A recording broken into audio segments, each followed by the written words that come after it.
Look, memory can change the shape of a room, it can change the color of a car. And memories can be distorted. They're just an interpretation, they're not a record. And they're irrelevant if you have the facts. Someone wants me. Someone roaming the streets wants me. Your car's uglier than I am. That didn't come out right. It's the Al Travis Show, and we're not used to having her on anymore, but we used to. Senator Karin Housley. Senator, how are you? It's been a long time. Well, I've been busy. I've been really, really busy. You know, the World Junior Championships are coming to Minnesota. And it started. Rice Park is all lit up now. And from December 26th to January 7th, Minnesota is going to be the hockey mecca of the world. So you've got to get out and go see one of those World Junior Games because it's so fun. And you spearhead that. And, yeah. Well, thank you for doing that on behalf of all of us Minnesotans. Thoughts on your Minnesota Viking game? There it goes. People got to watch this show. She's talking World Juniors, and she's up. There's an aura around her, and the second I bring up the Vikings, like, not happy. God, I feel so bad for JJ, you know. I actually snapped a little bit yesterday, and I said to Phil, oh, come on. Like, you can't even throw the ball. And then Phil had to say I was being a little too hard on him because he's got nothing around him. That was just, God dang it. But he's young. He's young. I guess are we building? Is that what we're doing at the Vikings? Well, you look at Darnold, who had a terrible game yesterday, but he was in here with basically the same crew, but he's got years of experience. We're asking this kid with 5 games. Let's give him some runway. The problem is, I think we're out of runway for the year. I don't see us winning 6 of our last 7 to get to 10 wins. I think we got to win 5 of them to get to 9 and 8, because if we're upside down in more losses than wins, I don't think Minnesotans will take that very well. Well, I don't know. Are your friends very upset? Mine kind of are in the we're just ready for next year. We're kind of I don't think there's much hope in us winning the 5 of the 6 or 6 of the 7, whatever we have left. I think my clan is resolute that this is not going to be our year. Hopefully you can keep everybody healthy, and will JJ and everybody else come back? I don't know what all their contracts are, but I'd like to see this team together with a good front line and see what we can do. But football season now goes we just fast. Cheer against the Green Bay Packers. I think that's what we need to do next. Well, and there are 3 more games in the division: 2 with the Lions, one more with the 2 with the Packers, 1 with the Lions, which make those 3 games very intriguing. We can play the spoiler against the nasty guys in Green Bay. It'll be interesting enough to watch. I'm not giving up on them, but on other things, I will still watch. So you have other things in winter. And we'll talk about it for years. Do I do other things in winter? You do. You have hockey. You and your my buddy Phil are big hockey people, so you have hockey to fall back on. Basketball's there, but I'm going to be honest.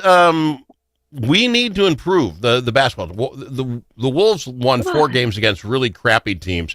They played against a Denver team that is really good, and they lost. And not that it was a horrible loss; it was a great game. But that's all I have left if the Vikings are gone. Well, I'm just upset that John Schuster and his curling team lost out yesterday, because that was my backup plan. And now what do I do when we don't have John Schuster going to the Olympics for the curling? I don't know what, maybe we're going to have to take up. Well, the Hockey Day Minnesota is in Hastings. That might be kind There of we go. Okay, we can drive on board on something like that. That's like halfway between us. You can drive up, and I'll drive. I'll drive up. We can make that work. All right, we'll make something like that happen. So anyway, the Vikings are done. I want to ask you a couple things because I don't understand this, and maybe you can explain it to me quick. We get THC. That is the get you high medicine out of hemp. Okay, I didn't think that it had that in there. I don't know if you can smoke it, but they can get it out of there. And evidently they've been doing it. They're making seltzer bubbles, seltzer water, and gummy bears, and that sort of thing. Well, 2 years ago, we got a old-fashioned THC, the marijuana THC business up and running, and our attorney general sued the federal government, said, hey, get these hemp guys out of this business, baby. We've got our own, which is weird to me because we have our own marijuana business, but that's against federal rules as well. That's against the law federally, so to ask them for help in regulating it seems weird to me. Hey, you don't believe in cookies, but I've got cookies and water. Anyway, all this being said, in the appropriations bill, the continuing resolution was a line in there we have 1 year to get rid of that in Minnesota. It only hurts Minnesotans. Does anyone care where your THC comes from? If you can get it out of corn, take it out of corn. What do I care? Oh my gosh, there's so many directions I can go with all of that you just spewed at me. I'm sorry. First, get off the chest. I've never had one of those THC drinks, and I've always been tempted, and I just keep having the conversation about it all the time. And then this pops up, and I'm like, shoot, I may only have a year left. I better get out there and try one of those things. Secondly, shouldn't we have a commissioner of cannabis in the state of Minnesota that could be overseeing all of this? Third, this was when the Democrats were in control, that they protected the hemp producers and their THC to make sure they could still be in the group to do this. And now for our Attorney General, Keith Ellison, which I guess we should call him the commissioner of cannabis, because Lord knows who knows how many, he's just taken it over himself and telling Minnesotans what he thinks we should do. It is one big mess. And if you are a hemp grower and you're producing these THC products, here you think you have this whole business that you're growing and this startup and you're ready to go and you've got jobs and people are using this to put food on their own table, and now boop, they just want to take it away from you.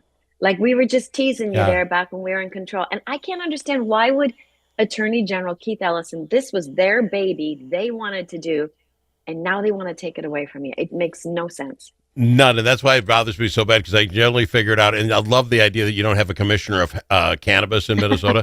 It's been 3 years. This is like a 400-person department. You would be instantly a top dog at the Capitol, and they can't find someone that'll take this job.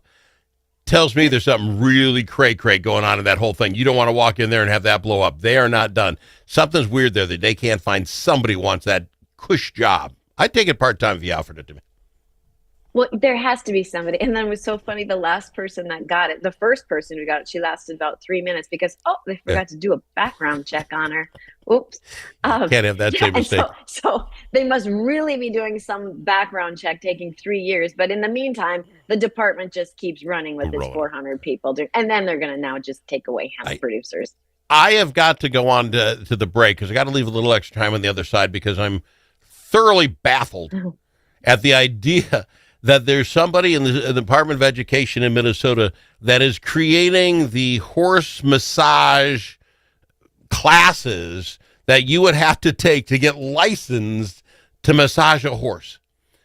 Like, we have nothing better to do with our money than to come up with this. We'll talk about it on the other side. I got our Senator Karin Housley on the Al Travis Show. You need a friend at the Capitol who knows how to get things done.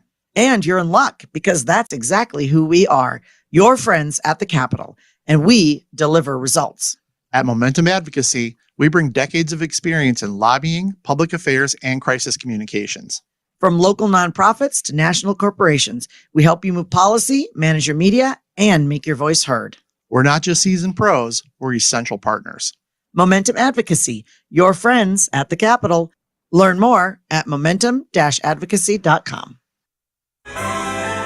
This season, bring the whole family to see Irving Berlin's White Christmas. This smash hit musical based on the classic film returns by popular demand to delight you at Chanhassen dinner theaters. With loads of laughter and a stunning showcase of Irving Berlin songs, White Christmas is a celebration of the romance, friendship, and magic of the holidays. Make your plans today to see White Christmas. Visit chanhassendt.com.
easily offended? The Al Travis Show is not for you.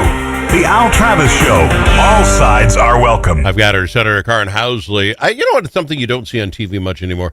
Back in the day, that's how old I am. Remember, it used to be all these old bartending schools that you go to, and in 40 hours, you get your bartender license, and you'd have it, or even like Brown Institute. All these daytime things were giving you all these little quick certificates so you could go out and play in the world.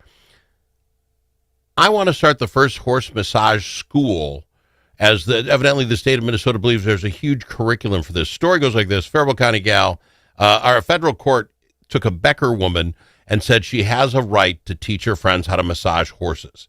The Minnesota state cannot get involved. Minnesota Department of Education heard this gal was showing people how to massage horses. Sued her, said that she needed to have a $2,500 license through the state of Minnesota, $500 for every program. So, I don't know, front half horse, back half. I don't know. With massage oils. Anyway, for a program and a $10,000 bond, I guess in case the horse isn't happy with the results. I have no idea. But they wanted in this lady's business, and the federal court said, no, this is ridiculous. This is her freedom of speech. How is it that Minnesota's doing this? And when we look at the autism courses in places in Minnesota, we don't ask for anything. Where's the Department of Education suing those people for having those classes open? It is like classic case of government overreach. They always want to get their fingers in everything. And I don't know if they want these stories out there so we're not paying attention to how much fraud is actually happening in the state of Minnesota under Governor Walz's watch. Let's talk about horse massage therapists. I mean, seriously, and that is what you're talking about on your show this morning. But it was probably 7 years ago. There are these hair and makeup stylists. Like, let's say you're an influencer on Instagram and you like to do people's hair and makeup, and you've watched so many YouTubes that you think you can do it pretty well, that you say to your friend, hey, I'll do your wedding. If you want me to go to the church and do your hair and makeup at your wedding, I'll do it.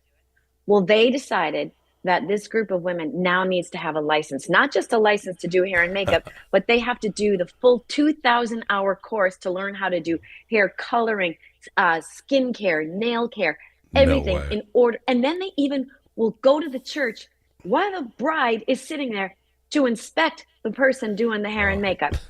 Totally I did not know that. So, and they're mostly attacking really small businesses. These are mostly women, but small businesses, just to let them know, we're in charge here. So we're going to come in hard on you. And if we can get any little bit of money that we can, which pretty much takes away anything that they would ever make.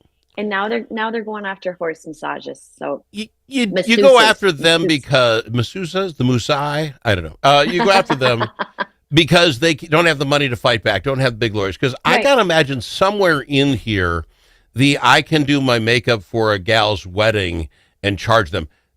Tell me how that's unsafe for the world, that the state's stepping in to fix the world somehow. How the massage horse thing can go about. These are things they're poking their head in. Because I think they're too. At some point, maybe the federal government comes in and just says, "You guys are nuts on all this." If you're going to tell me an autism kid who may or may not even be able to tell you whether they got good service that day because is somehow less important than the horse, we've gone off track.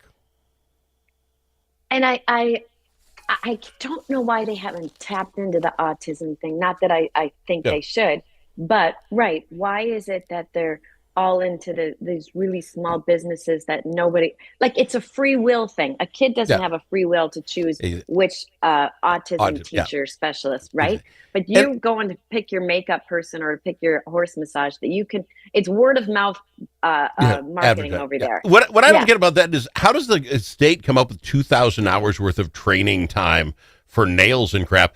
And what are we going to pay someone at Minnesota to come up with the horse massage classes that it takes to pass, and the questions and the testing so that you can get? Seriously, we spend money on that. Yeah, and then the continuing education, and like you said, each course the lady tries to teach, then it's going to become too cumbersome for the lady even to do it, and the poor lady's not going to get free hay in exchange for teaching somebody how to massage. It's absolutely ridiculous. And I'm on that lady's side. If she needs help, we did win for the hair and makeup people, by the way. give us a call or email, Al@AlTravisShow. I would like it if she listened to the show to give me her name and number. I would love to get her on the show and talk about it because I find this is ridiculous and how much money she spent on lawyers. I want to find out. Well, Becker's not that big. Why don't Becker's not that big. We'll are they going to drive around asking Becker? People, let me know. Real quickly, though, SNAP. This is the one, the odd moment this weekend that I didn't understand. Evidently, Trump asked for all the SNAP numbers from all the states. And the red states sent them in, blue states did not. Well, even in the red states, they found like 187,000 SNAP people getting food stamps, even though they might be dead. So they extrapolate that out, and they think they're up to 500,000, 500,000 people getting food stamps, SNAP, that aren't alive. So Trump comes out, this is the odd dumb moment, I'm going to have everybody re-sign up come January 1st, and then we'll weed out the dead. I mean, they're not going to show up, right, presumably. And I go, well, that's fantastic. That sounds like a common sense answer to fix a lot of this problem. Right. The left's going nuts. That somehow we're asking so much out of these human beings that if they need something from us, we should not bother them with the idea of coming in. How often do we have to sign up for SNAP? Once you're on forever? Or do you got to call in once a month? I don't even know, but this seems ridiculous. I heard Walter Hudson on your show, Representative Walter Hudson this morning, and he was spot on when he says, wait, but they're okay to get their card, get in the car, drive to the grocery store, shop for some food, and then go and pay, but they can't go sign up once a year just to make sure they're legit. And on the flip side of that, so we've got dead people now getting SNAP benefits, but if you dare try to get any money that is yours from, let's say, your dead father, in the unclaimed property department from the state of Minnesota, I tried to get $3,000 that had been sitting there for 10 years that we didn't know was there. Yeah. It took me 6 months, and not just 6 months of emailing and uploading documents. I even went to the Department of Commerce. There's nobody there you can talk to. There's one person who will take your paperwork. They lost it so many times. To get my dead person's money that was really theirs, it took me a lot of work to get that. Yet, dead SNAP people can get theirs like that. Yeah. So, I mean, it's an absolutely common sense idea that, come on. And shouldn't you have to sign up like once a year? Like, is that asking too much? Well, and once a year, you're on it because you're in tough times. Well, I'm hoping tough times don't happen years at a time, right? When you get unemployed back in the day, you had 6 months to get a job or your unemployment ran out. And even while you're doing that, you had to go in every month and give them a list of the people you applied with and what was the answer. I mean, you had to prove you were trying. We don't ask that anymore. And I'm asking somebody from SNAP to let me know exactly how often you have to. But I have to do it with my license tabs for my car. You make me get those every year. You make me get a fishing license every year. Everything. I don't understand why this is the one thing that might be just too tough to do.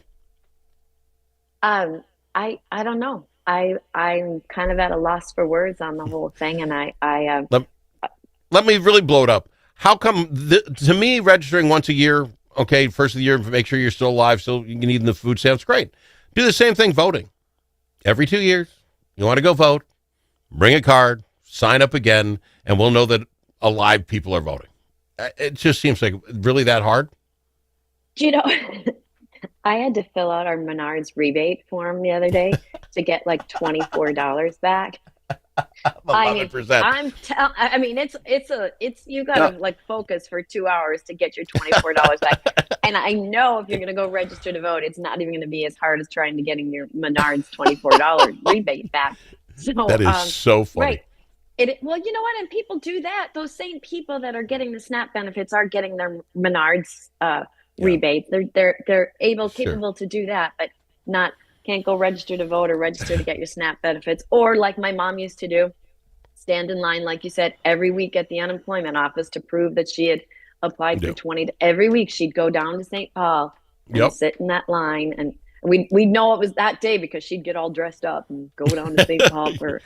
but yeah, I don't know why it's so difficult and why the left is going so crazy. It's just called accountability, and we just want to make sure that the money's going where it's supposed to go. Yeah. What is wrong with that? I don't know. They don't like it. In Minnesota, we like the money going everywhere but where it's supposed to go. I got to go. I'm out of time. I missed you and my best buddy, Phil. Be sure to say hi for me, will you? I will. I will see you next week. And thanks to Eric Lucero for covering. See ya. Oh, what a good guy. Appreciate that. You bet.